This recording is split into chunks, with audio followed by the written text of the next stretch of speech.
हमारे उपनिषदों में आया है, साहित्य सच में भारतीय साहित्य है, भारत की आत्मा का साहित्य है।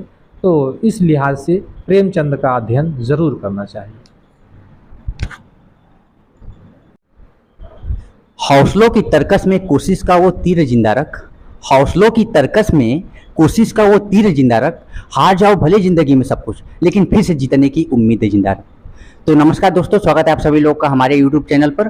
दोस्तों, आज हमारे साथ डीवीपीजी कॉलेज के एक बहुत ही रिनाउंड प्रोफेसर हिंदी के डॉक्टर राकेश कुमार द्विवेदी सर आज हमसे जुड़े हुए हैं, और आज हम लोग उनके बारे में जानेंगे कि आखिर उनको प्रोफेसर बनने की जर्नी में क्या क्या चैलेंजेस का सामना करना पड़ा, और अगर आप भी हिंदी एज अ कोर या फिर एज एन ऑनर्स अपने करियर के लिए सिलेक्ट करते हैं तो आपको क्या क्या करियर अपॉर्चुनिटी मिलेगी, इसके बारे में भी हम लोग जानेंगे। तो सर, बहुत बहुत आपका स्वागत है हमारे यूट्यूब चैनल पर। सर, सबसे पहले हम आपसे गुजारिश करेंगे कि आप अपने बारे में कुछ ब्रीफ इंट्रोडक्शन बता दीजिए कि लोगों को आपके बारे में पता चले। हाँ, धन्यवाद। मेरा ऐसा मानना है कि विद्यार्जन या ज्ञानार्जन एक तपस्या है, और ज्ञान बिना तपस्या के प्राप्त नहीं हो सकता है। मैंने अपने जीवन में कभी भी मुझे बहुत अच्छी शिक्षा या बहुत अच्छा स्कूल नहीं मिला, और इंटरमीडिएट तक मैंने सरकारी स्कूल में ही पढ़ाई की। लेकिन यह है कि अपने भीतर इस बात की लगन शुरू में ही थी कि मेहनत करना है, कुछ बनना है। भले ही संसाधन कम है तो क्या हुआ, लेकिन जो हम कर सकते हैं, अपना कर्म, अपनी मेहनत, उसमें कोई कोताही नहीं करेंगे। पूरी ईमानदारी से मैंने मेहनत किया, और मैंने इंटरमीडिएट करने के बाद इलाहाबाद विश्वविद्यालय से बीए, एमए, पीएचडी मैंने वहीं से किया। नेट जेआरएफ मेरा वहीं से हुआ, और 2 साल तक यूजीसी के प्रोजेक्ट फेलो पे मैंने उसी विश्वविद्यालय में के हिंदी विभाग में रह कर के काम किया। तो मैं ऐसा मानता हूं कि दुश्वारियां हैं, समस्याएं हैं, लेकिन सच में कोई पढ़ने वाला है, कोई विद्यार्थी है जो सच में विद्यार्जन करने वाला है, तो संसाधन मायने नहीं रखते, संसाधन आड़े नहीं आते। अगर उसके भीतर जिज्ञासा है, कुछ बनने का लक्ष्य है, तो मेरा ऐसा मानना है कि फिर कोई सुविधा या कोई संसाधन आड़े नहीं आता है। सर, आपको अपने करियर के लिए हिंदी चूज करना है, ये आपको किस क्लास में लगा कि हाँ मुझे हिंदी चूज करना है? इलाहाबाद विश्वविद्यालय में ग्रेजुएशन के उपरांत मेरे 2 विषय वहाँ पर थे, क्योंकि वहाँ ऑनर्स नहीं होता है। तो फिलासफी और हिंदी मेरे 2 विषय थे। फिलासफी में मैंने टॉप किया था, तो मुझे लगा कि मुझे फिलासफी विषय का चुनाव करना चाहिए पीजी के लिए। परंतु बाद में मुझे ऐसा लगा कि हिंदी का स्कोप कहीं ज़्यादा है फिलासफी की अपेक्षा, फिर इसलिए मैंने हिंदी का चुनाव किया। और जो मेरा वह चुनाव था वह आगे सार्थक साबित हुआ, सत्य साबित हुआ, और मैंने खूब मेहनत किया। मैंने हिंदी विषय को लेकर के मैं पीजी में अपने विभाग का सेकंड टॉपर रहा।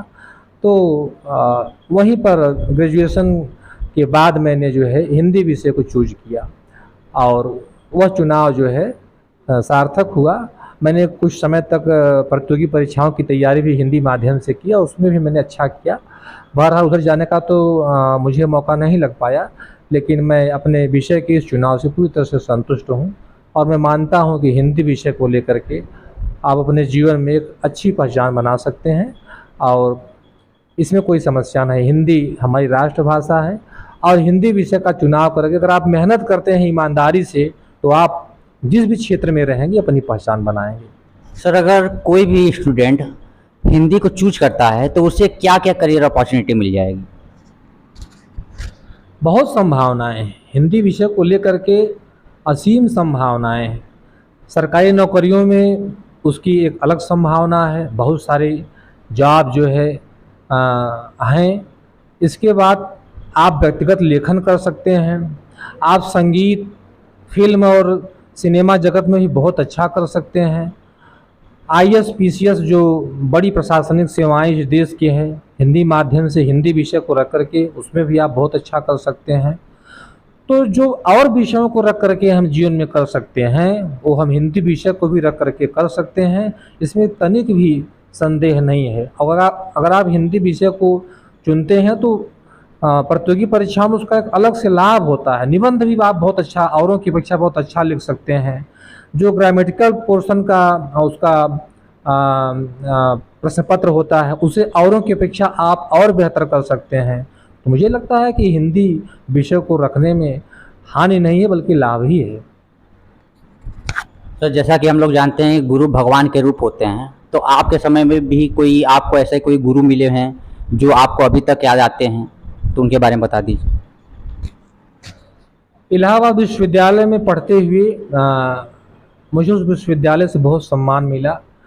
मेरे जितने भी गुरुजन थे वो मुझे बहुत बहुत स्नेह करते थे। मेरी जो मित्र मंडली थी वो भी मुझे बहुत स्नेह करती थी, बहुत प्यार करती थी और बहुत उमंगों भरे दिन वे हुआ करते थे, बहुत ऊर्जा भरे दिन हुआ करते थे। हम लोग गांव से शहर आए थे और आँखों में हमारे कुछ कर गुजरने के सपने थे और निश्चित रूप से उसमें गुरुजनों का मार्गदर्शन मिला। मैंने अपने जिन गुरुजन के अंडर में पीएचडी किया, प्रोफेसर सत्यप्रकाश मिश्र आज वो इस दुनिया में नहीं है, परंतु उन्होंने मुझे बहुत प्रोत्साहित किया। प्रोफेसर कृपा शंकर पांडे, ऐसे और भी गुरुजन हैं जिन्होंने समय समय पर मुझे प्रोत्साहित किया और मुझे गुरुजनों का हमेशा आशीर्वाद मिला, प्यार मिला, स्नेह मिला और मार्गदर्शन मिला, जिसके कारण आज मैं यहाँ पर हूँ। तो शैक्षिक जीवन की यात्रा में गुरुजनों का मार्गदर्शन, उनका आशीर्वाद एक विद्यार्थी के लिए, एक साधक के लिए बहुत मायने रखता है, इसमें कोई दो राय नहीं है। सर, हिंदी विषय के अब तक के आपके अध्ययन में सर आपको कौन से ऐसे रचनाकार हुए या फिर कवि हुए या निबंधकार हुए जो बहुत ज़्यादा आपको प्रेरित आज भी करते हैं? मैंने जिस विषय पर पीएचडी किया है वो मुक्तिबोध की लंबी कविताएं, उनका रचना विधान, लंबी कविताओं के रचना विधान और मुक्तिबोध की कविताओं पर मैंने पीएचडी किया है। पर मैंने ऐसा देखा है कि रचनाकार जो होता है वो अपने आप में अद्वितीय होता है। किसी रचनाकार की तुलना किसी रचनाकार से कम या अधिक करके हम नहीं कर सकते। व्यास, वाल्मीकि से लेकर के कालिदास, भवभूति, माघदंडी और हिंदी के कवियों में चंद्रवरदाई से लेकर के कबीर, सुर तुलसी, निराला, पंत प्रसाद और आधुनिक काल में बहुत सारे कवि इसके जो है दृष्टांत हैं, उदाहरण हैं। पर मुझे जैसा कि आपने कुछ कवियों के विषय में कहा है कि जो आपको सबसे अच्छा साहित्यकार लगता हो, मुझे प्रेमचंद बहुत अच्छे लगते हैं, मुझे मुक्तिबोध बहुत अच्छे लगते हैं, मुझे निराला और जयशंकर प्रसाद बहुत अच्छे लगते हैं।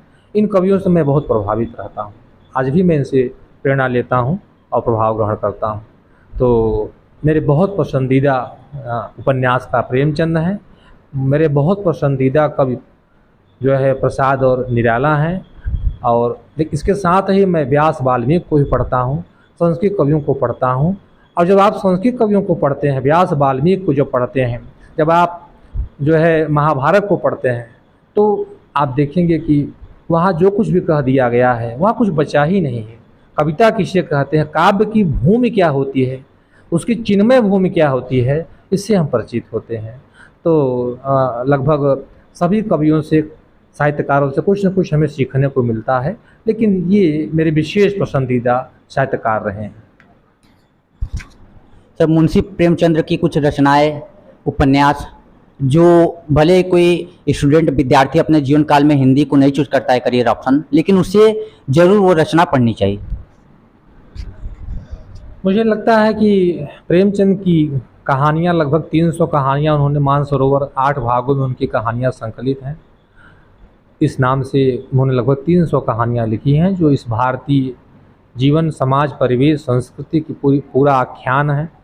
यही आख्यान बृहद रूप में उनके उपन्यासों में मिलता है, जो तमाम समाज के सरोकारों को, समाज की ज्वलन समस्याओं को लेकर के लिखा गया है।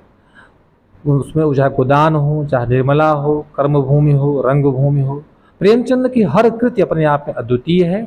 भले ही हिंदी विषय के रूप में आपका विषय न हो, लेकिन जीवन में कभी भी समय मिले और कुछ साहित्य पढ़ने का मन करे, उपन्यास पढ़ने का मन करे, कहानी, साहित्य सच में भारतीय साहित्य है, भारत की आत्मा का साहित्य है, तो इस लिहाज से प्रेमचंद का अध्ययन ज़रूर करना चाहिए। सर, जैसा कि हम लोग देख रहे हैं कि आज हम आज़ादी के 75-76 साल बाद भी आज हिंदी राष्ट्रभाषा नहीं बन पाई है। केवल संवैधानिक रूप से वो राजभाषा का आर्टिकल 343 उसको दर्जा देता है, लेकिन राष्ट्रभाषा का दर्जा नहीं देता है। तो सर, इसमें जो भारत इतना विविधताओं से भरा हुआ देश है, यहाँ पर विभिन्न जाति, धर्म, लोग, भाषा के बोलने वाले लोग रहते हैं, तो सर आप किस प्रकार के हिंदी के समर्थक हैं? एक संस्कृत निष्ठ हिंदी है, आप उसके समर्थक हैं, या फिर एक भारतीय हिंदी, हिंदुस्तानी हिंदी जिसके समर्थक महात्मा गांधी जी भी थे, आप उसके समर्थक हैं? आपका हिंदी विषय को लेकर क्या मानना है? ये बहुत अच्छा सवाल आपने किया। मुझे ऐसा लगता है कि हिंदी के ये दोनों रूप आज भी प्रचलित हैं, आज भी चल रहे हैं। एक वर्ग ऐसा है और भारतीय युग से ही चला आ रहा है जो संस्कृत निष्ठ या तत्सम प्रधान हिंदी का समर्थक है। दूसरा वर्ग ऐसा है जो हिंदुस्तानी भाषा जिसमें मिली जुली शब्दों से जो हिंदी बनी है उसका समर्थक है। पर मेरा ऐसा मानना है कि समय और देश और काल की परिस्थितियों के हिसाब से जैसे यह देश विविध भाषाओं का, विविध धर्मों का, विविध संस्कृतियों का एक सम्मिलन स्थल है जहाँ संगम होता है, तो ऐसा मैं समझता हूँ कि इस देश की जो आत्मा है वो विविधता में बसती है। ऐसे में हिंदी के लिए ज़रूरी है कि वह और भी तमाम भाषाओं से शब्दों को ग्रहण करके उसे पचा करके अपनी पाचन शक्ति को और मजबूत करके अपना और विकास और प्रसार करे, और वही इस देश के भी हित में है और वही हमारे हिंदी के भी हित में है, भाषा के भी हित में है। तो मेरा ऐसा मानना है कि संस्कृत निष्ठ हिंदी तो है ही, लेकिन एक ऐसी हिंदुस्तानी जो हिंदी का हिंदुस्तानी रूप है वह बहुत महत्वपूर्ण है, ताकि अगर हिंदी को राष्ट्रभाषा आगे चल कर के बनना है या अपना विस्तार करना है तो उसे बाकी सबको लेकर के चलना होगा। जब हम सबको लेकर चलेंगे, सबका सम्मान पाएंगे, तभी हम अपनी भाषा को और बेहदाकार रूप दे सकेंगे और तभी हिंदी इस पूरे राष्ट्र की संवाहिका हो सकेगी। तो मेरा ऐसा मानना है कि हिंदी में बहुत सारे शब्द जो है वो संस्कृत, क्योंकि वो संस्कृत भाषा की उत्तराधिकारी रही है, उसमें तत्सम शब्दों की बहुलता है, तद्भव देशज शब्दों की भी बहुलता है, तमाम प्रांतीय और विदेशज शब्द भी आए हैं। इस सबसे मिल करके ही हिंदी का निर्माण हुआ है, वह बनी है। तो इस देश के हित में, हिंदी भाषा के हित में और हम सब के हित में यही है कि वह सबको साथ लेकर के चले, सारी भाषाओं का प्रतिनिधि, भाषाओं का प्रतिनिधि जो है हिंदी बने। इसके लिए ज़रूरी है कि हम हिंदी का एक ऐसा हिंदुस्तानी भाषा का रूप जो है लेकर के चलें जो सबकी समझ में आए, जिसका सब उपयोग कर सकें और पूरे देश के जो काम आ सके।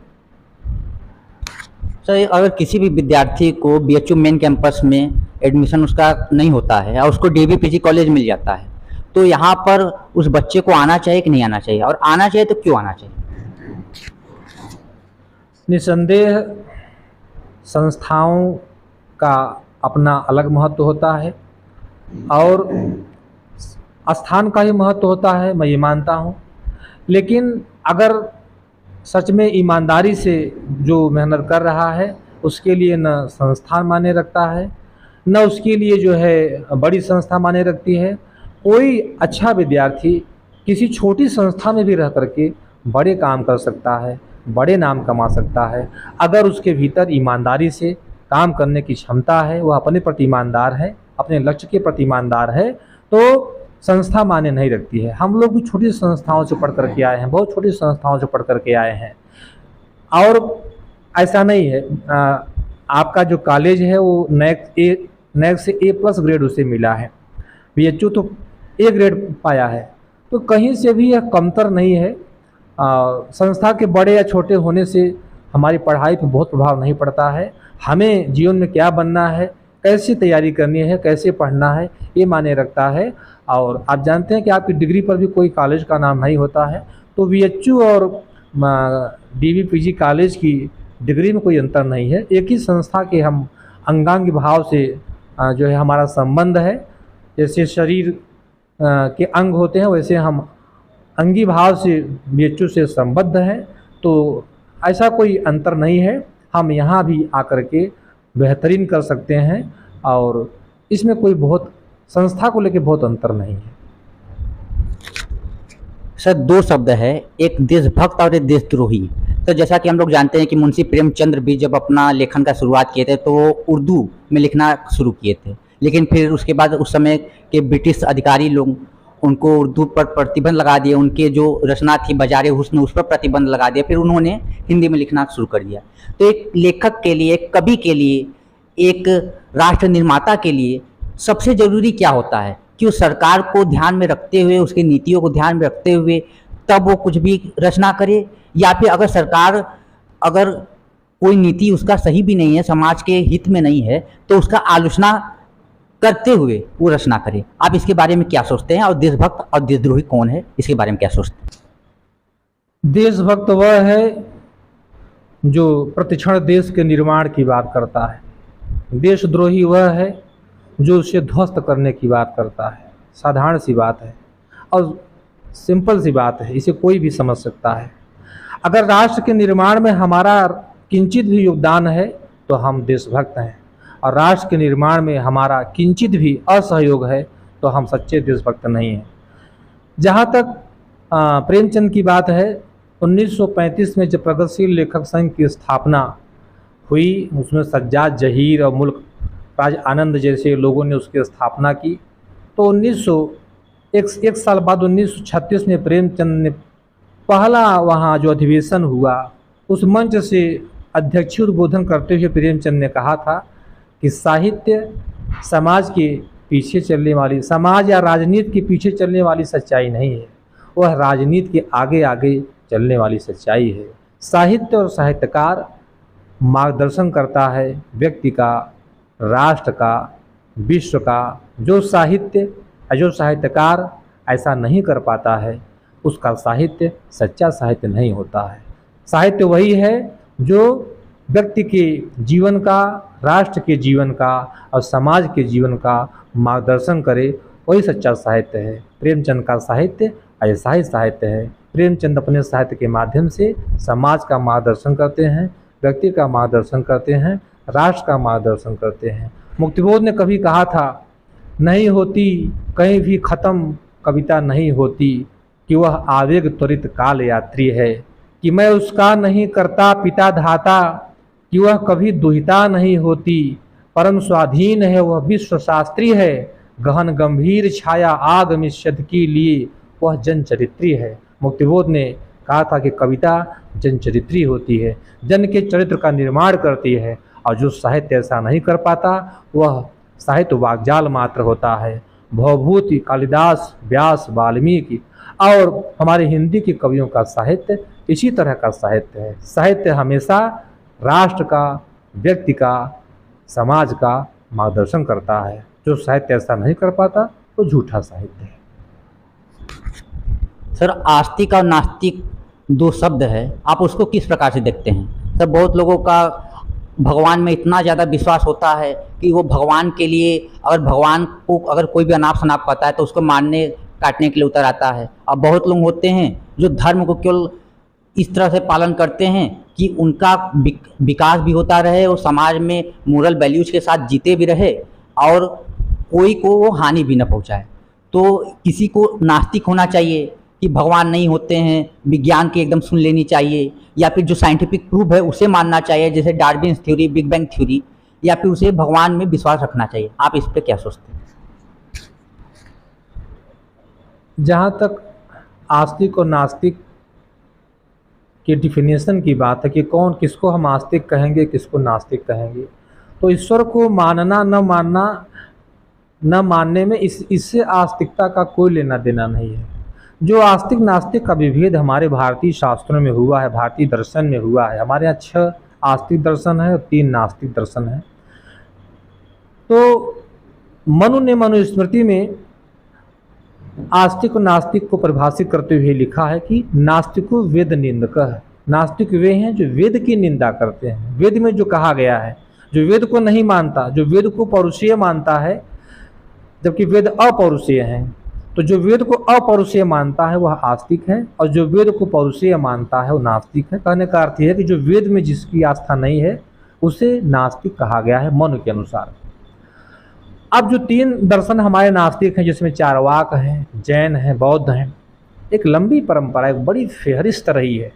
बुद्ध ने जो कहा, महावीर ने जो कहा, चारवाकों ने जो कहा, उन्होंने ईश्वर का भी विरोध किया, वेदों का भी विरोध किया, वो नास्तिक दर्शन है। लेकिन जीवन और समाज को उन्होंने एक नई दिशा दी। इससे देखिए बौद्ध धर्म पूरी दुनिया में व्याप्त हुआ, बहुत देशों में गया। जैन धर्म ने भी एक बड़ी क्रांति की अपने समय में जो है। वेदांत और शंकराचार्य तो उसके बाद में आए।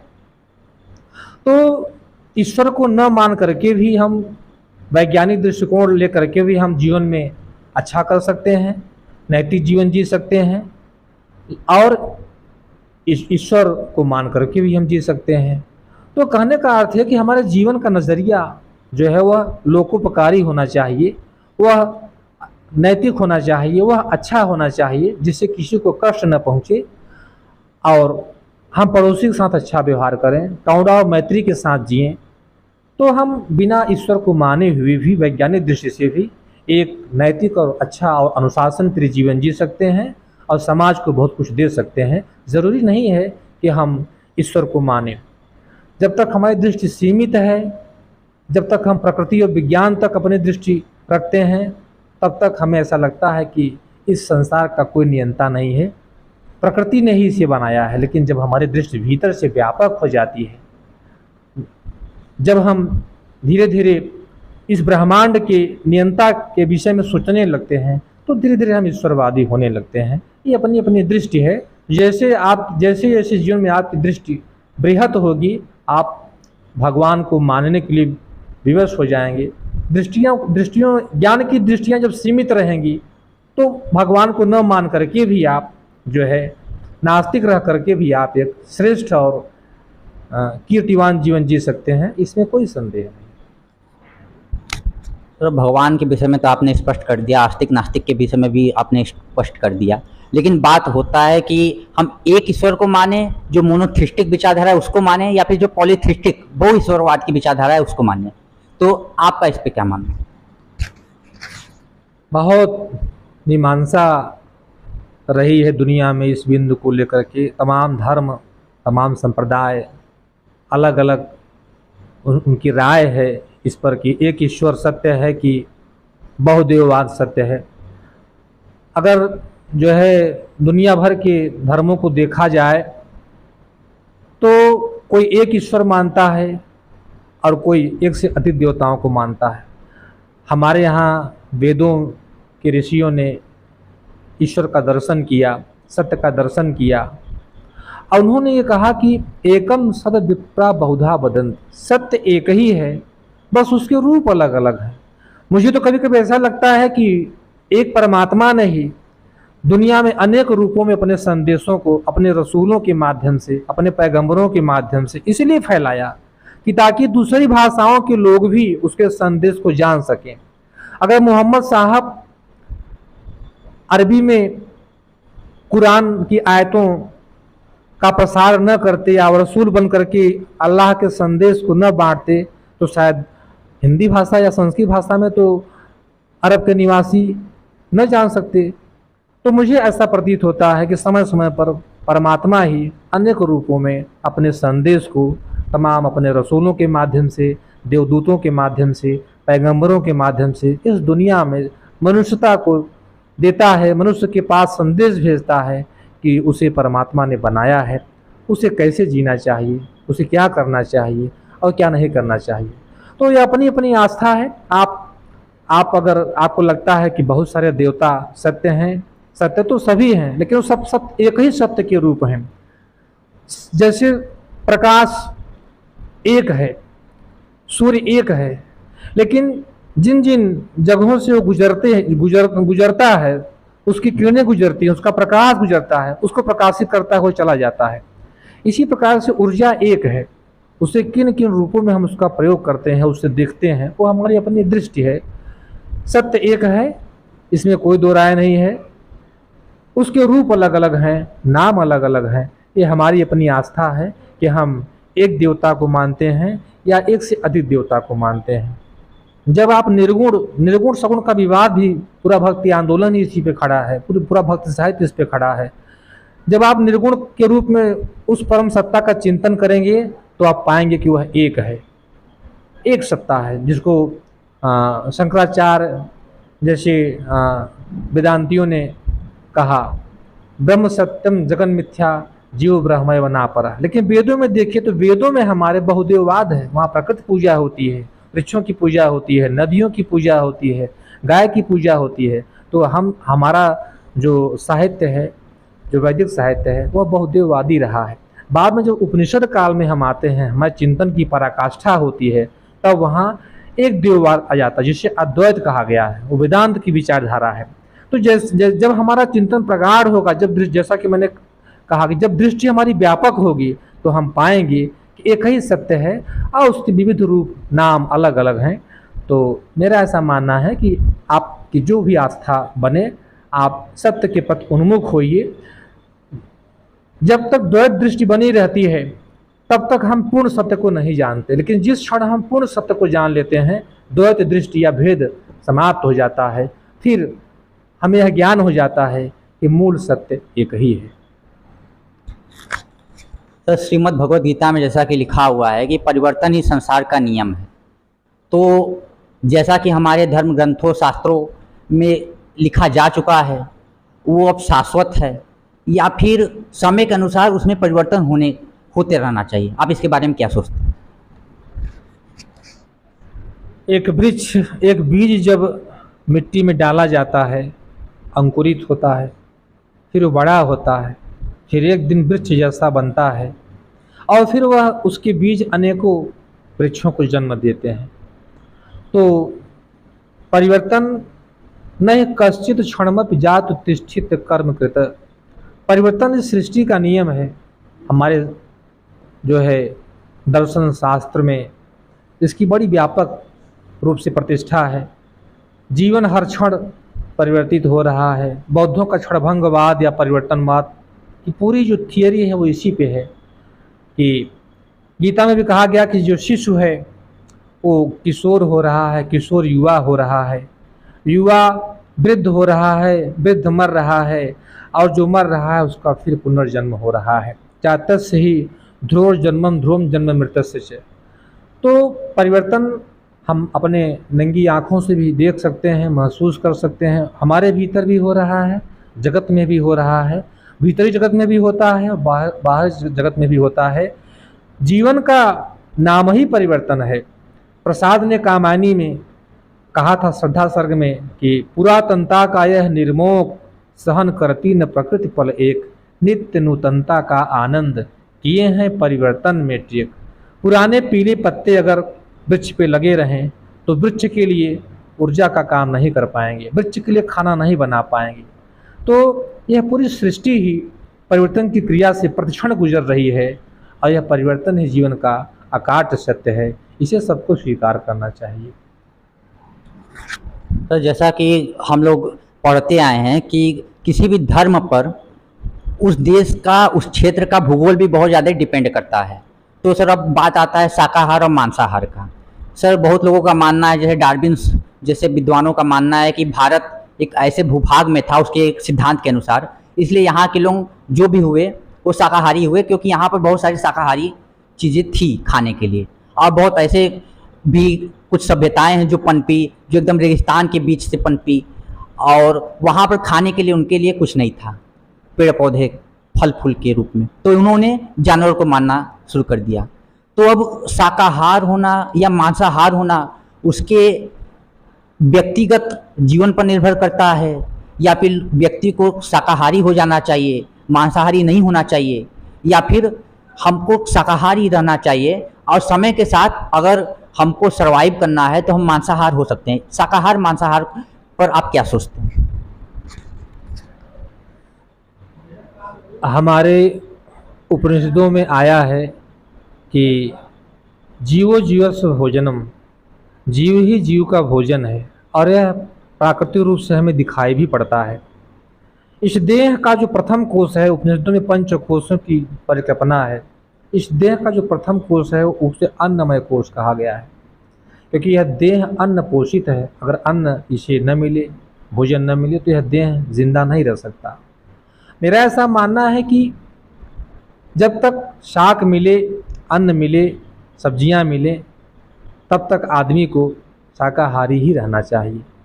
लेकिन जहाँ जीवन ही जीने का संकट आ जाए, भोजन की सामग्री कम हो जाए, दुर्लभ हो जाए, न मिले, ऐसी परिस्थितियों में ही जो है वह उसे मांसाहारी होना चाहिए। लेकिन अगर पर्याप्त मात्रा में अन्न है, सब्जियां हैं, बाकी फल फूल हैं, तो व्यक्ति को शाकाहारी रहना ही ज़्यादा अच्छा है। जो भौगोलिक परिवेश का अंतर होता है वो सब भी हमारे खान पान, मनोरंजन, इन सब पर जो वह आधारित होता है, इस पर भी वह डिपेंड करता है कि किस तरह के भूगोल में, किस तरह के परिवेश में हमारा जन्म हुआ है। जहाँ खाने की समस्या है, अन्न की समस्या है, संकट है, वहाँ तो लगता है कि चलिए ठीक है। लेकिन जहाँ इसकी उपलब्धता है वहाँ व्यक्ति को प्रयास करना चाहिए कि वह जो है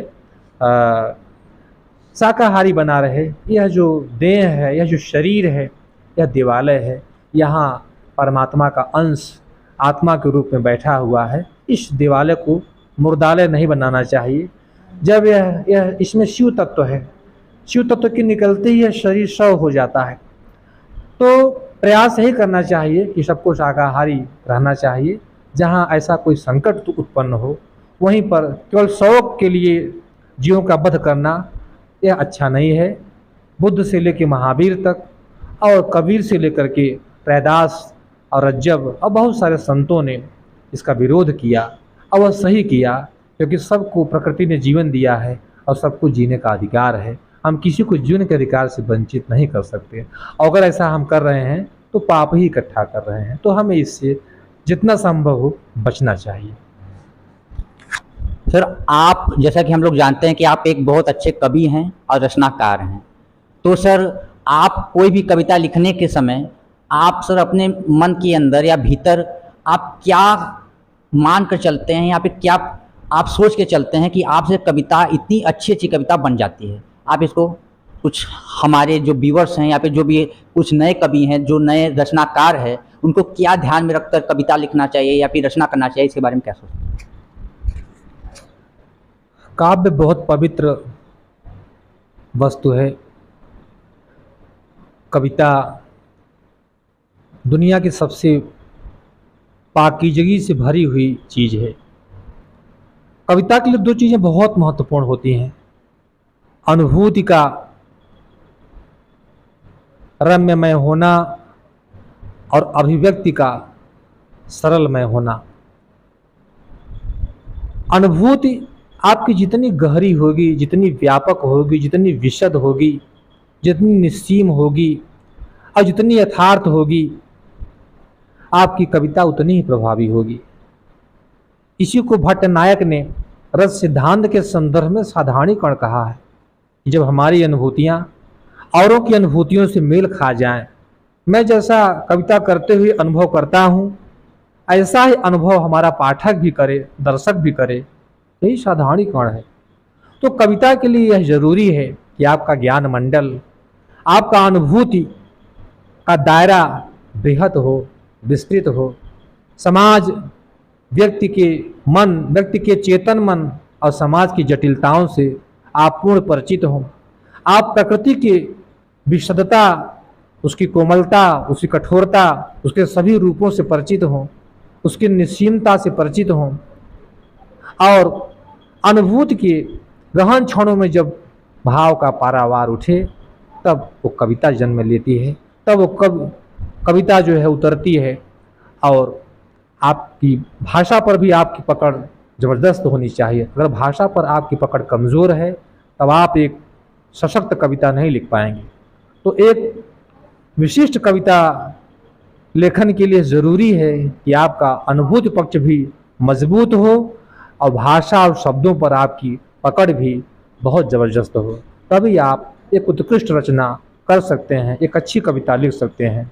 नई कविता के कवियों में भाषा के विषय में अच्छे शब्दों का प्रयोग कैसे करें, अज्ञे ने बहुत सुंदर एक जगह लिखा है कि कवि हूँ, नया हूँ, शब्दों की खोज में कहाँ नहीं गया हूँ। चाहता हूँ कि एक एक शब्द पर आप मुझे सराहते हुए पढ़ें। तो साहित्य के लिए ज़रूरी है, साहित्यकार के लिए ज़रूरी है, वो चाहे गद्य हो या पद्य हो, रचना कोई भी हो, आपका अनुभूति पक्ष बहुत विशद होना चाहिए। आप कभी व्यास, वाल्मीकि और कालिदास को पढ़िए तो आपको लगेगा कि कविता का कैनवस क्या होता है, उसका फलक क्या होता है। और उसी तरह आपके अभिव्यक्ति की क्षमता भी होनी चाहिए, आपकी भाषा, आपके शब्द, आपकी शैली, आपके बिंब, आपके प्रतीक, ताकि वो आपके जीवन के अनुभवों को उसी तरह से वह शब्दों में उसको ढाला जा सके, लिखा जा सके।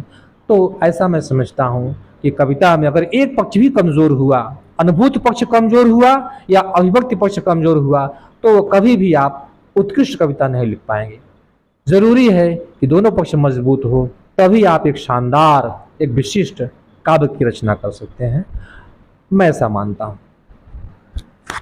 सर, एक अंतिम प्रश्न कि स्वतंत्रता दिवस अब नज़दीक है, तो सर जितने भी हमारे देशभक्त थे, जितने भी हमारे राष्ट्रभक्त थे, जिन्होंने हमारे देश को आज़ाद कराने के लिए अपना प्राण न्यौछावर कर दिया, मंगल पांडे जी, चंद्रशेखर आज़ाद जी, और जितने भी किसी भी प्रकार से हमारे देश को आज़ाद कराने के लिए या फिर संविधान बनाने के लिए जुड़े हुए थे, महात्मा गांधी जी, पंडित जवाहरलाल नेहरू जी, और वंचित वर्गों को मुख्य धारा में लाने के लिए अपना पुरजोर प्रयास कर रहे थे doctor B are Ambedkar ji, तो उस पर भी कुछ मैं आपका 2 शब्द जानना चाहता हूँ, तो उस पर भी आप कुछ अपना 2 शब्द बताएं। जैसा कि हम सभी जानते हैं कि आज़ादी एक लंबी तपस्या के बाद हमें मिली। बहुत समय से यह देश गुलाम रहा, कभी किसी ने यहाँ शासन किया तो कभी किसी ने शासन किया। बहुत सदियों सदियों तक हम गुलामी के बंधन में जिए। उसमें बहुत सारी कमियां हमारी भी थीं, निश्चित रूप से उसमें कोई दो राय नहीं। समाज को इतना बांट दिया गया था, समाज का इतना विघटन कर दिया गया था कि अगर हम सभी एक साथ मिल करके सभी के हाथों में अस्त्र शस्त्र दे करके लड़ाई लड़ते तो शायद हम इतने समय तक गुलाम न होते। लेकिन बहुत शहादत के बाद जो हमें आज़ादी मिली है, हमें इसका सारा श्रेय हमारे जो शहादत जिन्होंने दिया देश के लिए, ये उनको जाता है। तो मैं ऐसा मानता हूँ कि यह प्रसन्नता का पर्व है, यह गर्व करने का पर्व है, यह आज़ादी का पर्व है। और हम सभी को जो है बलिदानियों को नमन करते हुए, उनकी शहादत को याद करते हुए, उन्हें पूरा सम्मान देते हुए अपने इस राष्ट्रीय पर्व को जो है पूरे प्रसन्नता के साथ, पूरे हर्ष के साथ, पूरे गर्व के साथ मनाना चाहिए और हम इसे मनाएंगे भी। धन्यवाद। तो बहुत बहुत धन्यवाद सर, इतना अच्छा साक्षात्कार देने के लिए बहुत बहुत धन्यवाद।